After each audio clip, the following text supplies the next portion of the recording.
In the last session, we saw that there are 4 key questions to address when we think about developing classroom engagement. How do I feel? Am I interested? Is this important? Can I do this?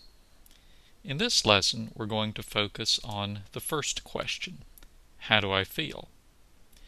We're going to look at 6 main strategies we can use as teachers to give students a positive feeling tone, which helps them become more engaged. Remember, these don't guarantee engagement, but they make it more likely that the students will engage with the lesson. The first method here is effective pacing. How fast or slow does the lesson move along? If it's too slow, student energy drops and their attention drops. You know how you get when someone, like me, drones on and on. You've gotten the point and the speaker keeps going with the same stuff. You think, yeah, I've got that. Let's get on to the next thing. So you start checking email, playing solitaire, or thinking about what you're going to do when you get out of the lecture. Our students are the same way. When they're not being pushed along quickly enough, they start losing interest and engagement. But if you're going too fast, they also tune out. They can't keep up. They're lost. So they mentally turn to something they do understand, or they just rest their brains. A proper balance in pacing keeps the energy level high, but allows students time to process the information. So some things to consider in the area of pacing. Think about administrative tasks. Have procedures in place for things like handing out and collecting papers, putting away materials, getting out books, and so on. You want these to happen quickly, but not rushed, but you want them to be taken care of in a minimum amount of time. Think about your transitions. When you're moving from one subject to another, from one part of the lesson to another, you don't want to take a long time. When middle school and high school students change classes, you should begin the lesson right away when the tardy bell rings. Get the students in the habit of being ready to work at that time. In elementary school, don't let the students dawdle when you change from math to English or something like that. If there was wasted time, the students start getting other things on their mind, and it's harder to get them engaged with your lesson. Seat work. Have things that students can do once they complete their work so they don't just sit there doing nothing. That's not only an issue for classroom management, but when they're doing nothing, then their minds are getting focused on something besides your lesson material, and it takes longer to bring them back into your subject. Presentation of new content. When you're presenting new content, you need to present it in small chunks for them. Students can take in new material only about the length of their age, when you think about it that way. 10-year-olds can handle about 10 minutes of new material. High school students, about 15 minutes or so. So plan reinforcement activities after a chunk of new material. You can do a think, pair, share approach. You can have students draw a picture of the Bible lesson. You can ask review questions, something to give them time to mentally process the lesson rather than just continually pumping new information into them.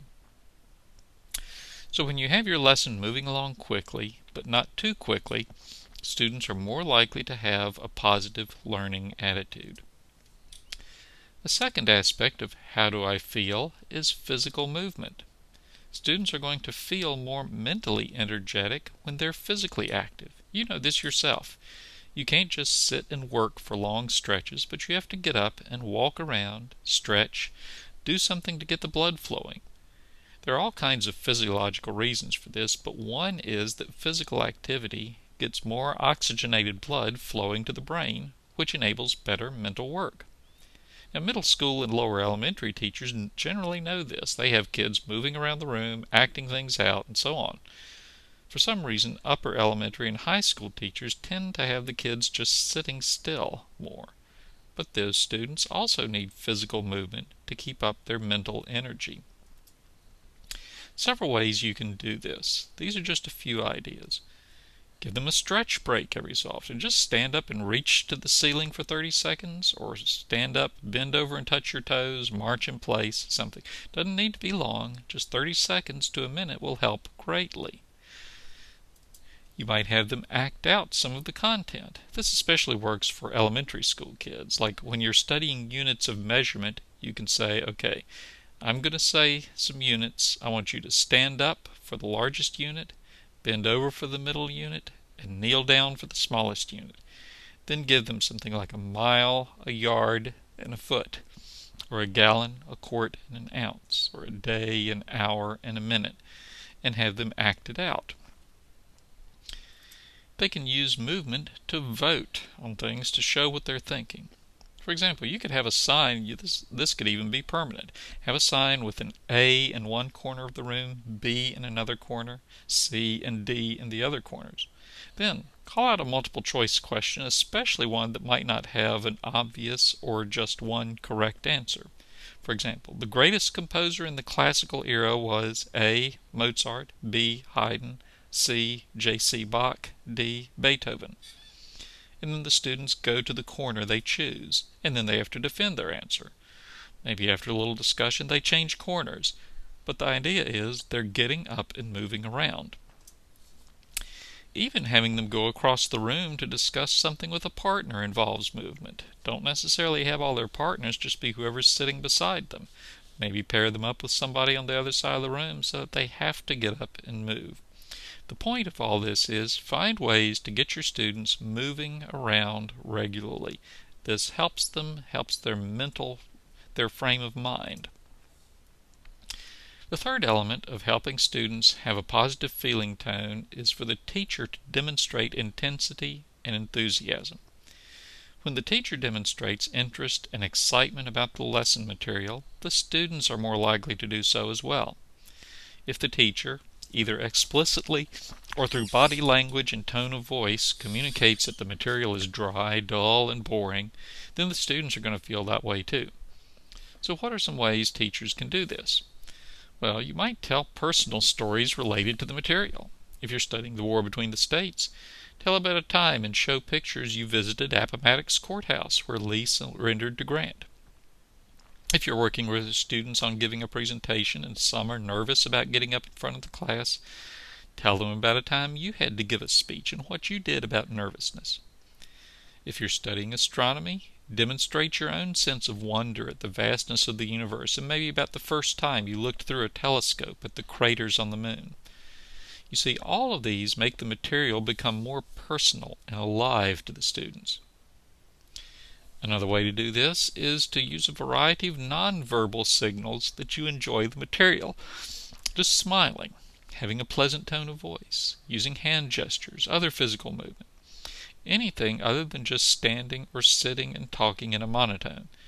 Now this doesn't mean you have to be wildly animated or theatrical if that's not your nature, but you should work on showing your interest and enthusiasm through these things. Now, intensity here refers to your emphasis of particularly important points. If you're teaching about solving math problems with operations in parentheses, you emphasize with your voice. Remember that you always do what's inside the parentheses first. That's really important. Now, don't do this for every point you make, but when you're dealing with the main idea or the most important step in a process or even something that many students typically miss, use your tone of voice, underline a point on the board, or do something to emphasize and to give intensity to some particular things. Now, through all this, I'm not talking about you trying to imitate wild and crazy Steve Martin just to be entertaining. You have to be yourself. If you're naturally a demonstrative person, let that come out. If you're naturally low-key, work on ways you can show more enthusiasm without seeming to be fake. But in general, if you demonstrate interest and excitement, your students are going to pick it up as well. Now, in our next session, we'll be looking some more at ways that you help students develop a positive feeling tone in the class.